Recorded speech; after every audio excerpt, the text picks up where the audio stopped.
নমস্কার বন্ধুরা, আমার ফেসবুক পেজে স্বাগতম। আমার ইউটিউব চ্যানেলের নাম অর্জুনের লক্ষ্যভেদ ARJUNER LAKHAVED। যদি ভালো লাগে সাবস্ক্রাইব করবেন। আমি নিয়ে চলে এসেছি একটা গল্পের সিরিজ। প্রত্যেক শনিবারে আমি এক নতুন গল্প নিয়ে আসব। আজকের গল্প সূচি। আশা করি আপনাদের ভালো লাগবে।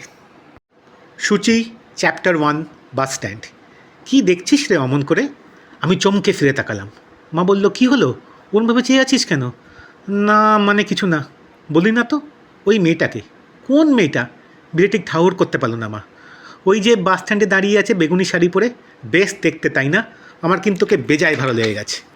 তা লাগবারই কথা, বেশ একটা আলগাশ্রী আছে। দেখ তোর মতো কত ছেলের ওকে ভালো লাগবে। তা লাগুক গে, আমার ওকে চাই। তুমি একটু বসো, আমি বিয়ের কথাটা পেরে আসি। বিয়ের কথা মানে? পাগল হলি নাকি? কেন, বিয়ে করবে না আমাকে? বিয়ের কথা এরম হুটহাট করে বললে বদ্ধ পাগল ভাববে তোকে। তাছাড়া মেয়েটা তোর থেকে বয়সে বেশ ছোট। ট্রাই করতে তো দোষ নেই। তুমি বসো, বাস এসে গেলে আবার আর এক কেলো হবে। সোজা গেলাম ওর মায়ের কাছে। নমস্কার মাসিমা। মেয়েটার দিকে তাকিয়েও একটা নমস্কার করলাম। মুচকি হাসলো মেয়েটি, হাসিটা মিষ্টি। কে বাবা তুমি? আমি বিদ্যুৎ, বিদ্যুৎ চক্রবর্তী। গত রোববারে আনন্দবাজারে ক্লাসিফাইডে আমার বিয়ের একটা অ্যাড বেরিয়েছে। বয়স 28, বড় কোম্পানিতে মোটা মাইনের চাকরি করি। এই ধরুন কার্ডটা, যাচাই করে নিতে পারবেন। দাঁড়ান একবার দিন, পেছনে বসের নাম্বারটাও লিখে দিচ্ছি। একসঙ্গে ক্যারেক্টার সার্টিফিকেটটাও পেয়ে যাবেন। একমাত্র ছেলে, কলকাতায় 2তলা বাড়ি। কার্ডটা আরেকবার দিন তো, পেছনে অ্যাড্রেসটাও লিখে দিচ্ছি। বাড়িতে সবাই আছে। আমি ফ্ল্যাট ভাড়া করে থাকি। 3 কামরার ফ্ল্যাট, দক্ষিণ খোলা। সন্ধ্যাবেলা ফুরফুরে হাওয়া বয়। আপনি যখন তখন এসে যেতে পারবেন। ঘরের তো আর কমতে নেই, আমারও অবজেকশন নেই। ভদ্রমহিলা স্তম্ভিত হয়ে দাঁড়িয়ে রইল। দিন কি? আপনার ফোন নাম্বারটা, কথাটা আগে বাড়বো কী করে? তোমারটাই দাও, একবার ওর বাবার সঙ্গে কথা বলে নিই। আমার কার্ডে আছে। আর শিগগিরই করবেন কিন্তু, আমার আর তর্স হয়েছে না। যেতে যেতে ফিরে তাকালাম। যা বাবা, যার জন্য এত কাণ্ড করলাম তার নামটাই তো জানা হলো না। কি নাম তোমার? আগে সুচস্মিতা। মেয়েটি লজ্জা না পেয়ে বলল। মনে হয় ভালোই লেগেছে আমাকে। সুচস্মিতা, সূচি, বেশ নাম, দারুণ নাম, চলবে। চ্যাপ্টার 2, ছেলে দেখা। পরের রোববার বেলা 10টা, আমার ফ্ল্যাট। সূচির বাবা মা আর অফকোর্স সূচি আর খানিকের মধ্যেই চলে আসবে। হিসেব মতো আমারই মেয়ে দেখতে যাবার কথা, কিন্তু মেয়ে তোমার দেখা হয়ে গেছে। বরং ওরাই আসুক, বাড়িটা দেখে যেতে পারবে, ফুরফুরে হাওয়াটাও পরখ করে নিতে পারবে। যাবার সময় আমি নিজে গাড়ি করে ওদের ছেড়ে দেবো। অনেকটা পথ তো, সেই ব্যারাকপুর। ওরা উবেরে গেলে চড়া দাম কষাবে, বাসে করে গেলে সূচির কষ্ট হবে। সূচির কষ্ট আমি মোটেই সব বরদাস্ত করতে পারি না। কলিং বেল বাজাতেই মা এগিয়ে এলো। দাঁড়া, সবুর কর। নিজের ছেলে হয়ে দরজা খুলবি? আমি যাচ্ছি। সূচির বাবা মা মনের ভালো, প্যাঁচালো নয়। মেয়ে তো আর ডানা কাটা পড়ি নয়। কী করে যে এক ধাক্কায় রাজপুত্রকে কাজ করে দিল, ওসব নিয়ে মাথা ঘামায় না। সূচিকেও বেশ দেখাচ্ছে। সূচির মধ্যে একটা মফাসলি ছাপ আছে, ঠিক কলকাতা মেয়ের মতো না। চোখগুলি টানা টানা, ভুরুটা মোটা, আইব্রো করেনি, লম্বা দীর্ঘ চুল, একটু কোকড়ানো। কেমন লাগলো মা? এক ফাঁকে রান্নাঘরে গিয়ে জিজ্ঞেস করলাম। ভালো মেয়ে, কী মিষ্টি গলা, এখন থেকেই মামা করে ডাকছে। তবে একটা কথা বল, ঠিক তোর চয়েস তো না? আমার চয়েস না মানে? তোর আবার কবে থেকে কোকড়ানো চুল ভালো লাগলো শুনি? আমি মায়ের সঙ্গে খুব ফ্রি, সব কথা শেয়ার করি। সে হেয়ার স্ট্রেটেন করে দেবো। মুখে অল্প স্বল্প চুলও আছে, থাকুক গে। পার্লারে গেলেই চকচকে হয়ে যাবে। গায়ের রঙটাও একটু চাপা। তুমি কেঁচিয়ে দেবে না কিন্তু মা, হুদুস্থুল করে ছেড়ে দেবো বলে দিলাম। আমি মুখটাও খুলব না। খুব বউ ন্যাওটাও হবি, বুঝে গেছি। যা আছে কপালে। সূচির বয়স 21, হিস্ট্রিতে অনার্স নিয়ে পড়ছে, সেকেন্ড ইয়ার। বিয়েটার তালে গ্র্যাজুয়েশন কমপ্লিট করে মানে একটু ইতস্তত হয়ে বলল ওর বাবা।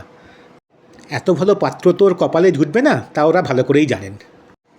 এমন অত্যাচারটি করবেন না মেসমশাই, আমি সইতে পারবো না। মা তো লজ্জায় মাথা নামিয়ে নিল। সূচির মুখটাও রাঙা হয়ে গেল। ওর বাবা কী বলবে ভেবে পাচ্ছে না। কোনো অসুবিধা হবে না, কথা দিলাম। ওর পড়া যেমন চলছে তেমনই চলবে। তাহলে বিয়ের পরে না হয় কমাস মেয়ে আমাদের সঙ্গে একটু ইতস্তত করে ওর বলল ওর মা। মায়ের মন তো প্রস্তুত ছিল না, মেয়েকে ছেড়ে দিতে কষ্ট হচ্ছে। ওইটে হবে না, সূচিকে আমার এখানেই চাই। আমি আপনার কথাও বুঝতে পারছি, তা এক কাজ করুন না, আপনিও এখানে শিফট করে যান। মেয়েকে চুকাচুকে দেখতে রাখতে পারবেন, জামাইকেও একটু বাজিয়ে নিতে পারবেন। ও কী কথা বাবা, আমি কি তাই বলেছি? তোমার মতো রাজপুত্র পাচ্ছে আমার সূচির কত বড় ভাগ্যি। ঠিক আছে, তার একটা ভালো দিন দেখে নেক্সট অ্যাভেলেবেল ডেট প্লিজ, হাত জোর করে বললাম। তুমি না, সূচি লজ্জায় পালিয়ে গেল। ওদের ছাড়তে যাওয়ার আগে মাকে বললাম, কেমন দিলাম, নির্লজ্জ বেহায়া।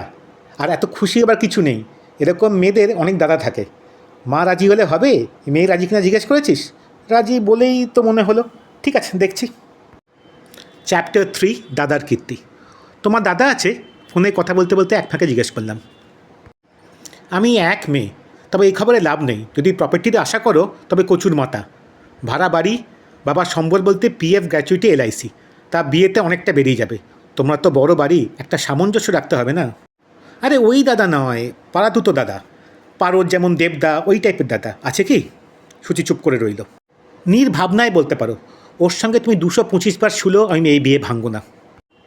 তুমি কি বলার আগে ভাবোটাবো না? যা মুখে আসে বলে দাও। আমি কি ওই ধরনের মেয়ে নাকি? যাও, বড়লোকের ছেলে ফিল্ম স্টারকে বিয়ে করো, ছাড়ো আমাকে। সূচি ফোন কেটে দিল। এবার মানাতে হবে ওকে। দাদার কথা তো অসম্পূর্ণ রয়ে গেল, না জানলে নয়। এই মফস্বলের মেয়েদের মানানোর ব্যাপারটা বড্ড ন্যাকা ন্যাকা। সোনাটি লক্ষ্মীটি আসে না আমার, কিন্তু কী করা, করতেই হবে। মিনিট 15 মানভঞ্জনের পর আসল ব্যাপারটা জানা গেল। ব্যাপারটা কিন্তু সিরিয়াস। না, বিশুদার সঙ্গে সূচি শোয়নি। শোয়া তো দূরের কথা, হাতও ধরেনি। এতই দূরত্ব যে বিশুদার পুরো নামটাও জানে না। বিশুদাকেও মোটেই ভালোবাসে না, কিন্তু বিশুদার আবার ওকে ভীষণ ভালো লাগে। সমস্যাটা হলো গিয়ে, বিশুদা শুধু সূচির দাদা নয়, পাড়ারও দাদা। সূচি ওকে ডজ করলে ওর বাবা মার ওপর যদি অত্যাচার করে, সেই নিয়েই সূচি বিস্তর চিন্তিত। আমার সূচি বিব্রত, এটা তো বরদাস্ত করা যায় না। চিন্তা করো না, বিশুদার পারমিশনেই বিয়ে হবে। ও দেবে কেন, বিজ্ঞের মতো বলল সূচি। সেটা আমার ওপর ছেড়ে দাও। নাও, এবার একটা জোরে চুমু খাও তো। তুমি না ভারী অসভ্য, রাখছি আমি। বিশুদাকে যতটা ভয়ঙ্কর ভেবেছিলাম ততটা নয়। 11:30টার মিটিং ফিক্স করা হয়েছে ওদের এই চায়ের দোকানে। বাসস্ট্যান্ডে ওর সাকরেত এসে আমাকে নিয়ে গেল। মনে হচ্ছিল যেন সিংহের গুহায় ঢুকছি। চ্যাংরা বখাটে ছোড়া। বলল, যা বলার শর্টে বলুন, সময় নেই। একদম শর্ট বিশুদা, স্রেফ 3 মিনিট নেব। এই দেখুন, আপনার সামনে মোবাইলে স্টপওয়াচ চালাচ্ছি। আমি আপনার আচার ব্যবহারে একটুও রাগ করিনি। একটা চাকরি হলে আপনার জীবনটা বদলে যেত। আমি করে দিতে পারি। কালকে 4টের মধ্যে অ্যাপয়েন্টমেন্ট লেটার পেয়ে যাবেন। 12,000 টাকা বেতন। হ্যাঁ, ধরে রাখার ব্যাপারটা আপনার। ধরে রাখলেই ভালো বিশুদা। বিধবা মা, ছোট বোন, কী যেন নাম, মিতালি, 16 বছর বয়স, খাল ধার দিয়ে স্কুলে যায়। ওই জায়গাটা আবার সুবিধের নয়। আপনি তো এ পাড়ারই ছিলেন। আপনার চেয়ে ভালো আর কে জানবেন বলুন, কিছু একটা বিপদ টিপদ হয়ে গেলে। শালা হারামজাদা, ভয় দেখাচ্ছিস আমাকে? বিশুদা রেগে গেছে। প্রথম আলাপেই বাপ মারতে চলে গেলেন। এটা আবার ভয় দেখানো বলে নাকি? আপনার বোনটা কিন্তু ভালো। দেখবেন এই মুহূর্তে কী করছে। এই দেখুন, মোবাইলটা এগিয়ে দিলাম। লাইভ ভিডিও রেকর্ডিং, কাপড় ধুচ্ছে। অনেক কাজ করতে হয় না? কাপড় ধোয়া হলে বোধহয় জানা যাবে, তাই না? বিশুদা ঘাবড়ে গেছে। একটু বাড়াবাড়ি করে ফেললাম, কিন্তু আমার আর কোনো পথ ছিল না, বুঝলেন তো। আমি বললাম, মতটা দিয়ে দিন না বিশুদা।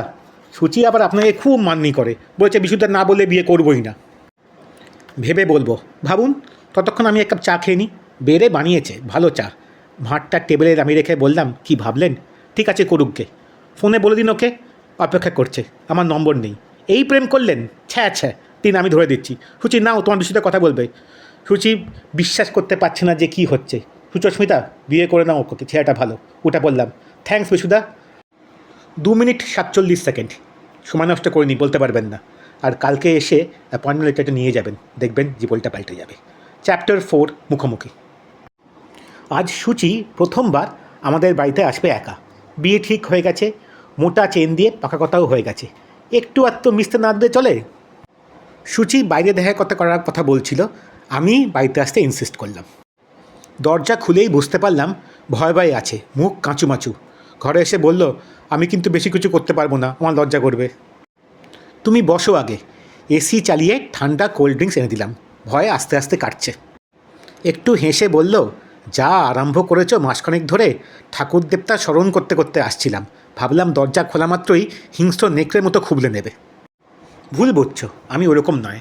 আর মা আছে তো, লুচি ভাজছে তোমার জন্য। লুচি, সাদা আলুর তরকারি আর হালুয়া। সাদা আলুর তরকারি মা যা করে না, খেলে হাত চাটতে থাকবে। মা বাড়িতে? একটু অবাক হয়ে বলল সূচি। বাড়িতে না তো কোথায় থাকবে আবার? বোকা বোকা প্রশ্ন। তাহলে তো পাশাপাশি বসা পর্যন্ত যাবে না। সে না হোক গে, তুমি কি পালিয়ে যাচ্ছ নাকি? না তা নয়, তো ব্যাপারটা স্বাভাবিক নয়, একটু গম্ভীর হয়েই বলল সূচি। ঠিক তখনই মা হাজির ফুলকো লুচি আর সাদা আলু তরকারি নিয়ে। নাও গরম গরম খেয়ে নাও। মা বেরিয়ে গেলে সুচি বলল, তুমি একটু বেশি মা মা করো তাই না? হ্যাঁ, আমি একটু ওই মায়ের আঁচল টাইপস। মা তো হানিমুনেও যাবে। হানিমুনে? প্লেটটা নামিয়ে বলল সুচি।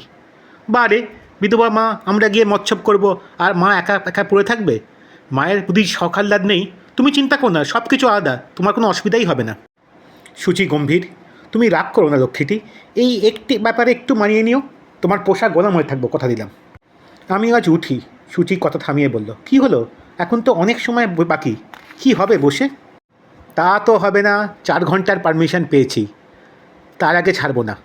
আসল সারপ্রাইজটা তো বলাই হয়নি, মা মুড়ি ঘন্ট রাখছে, খেলে না হাত ছেড়ে যাবে। সুচি অনিচ্ছায় বসে পড়ল।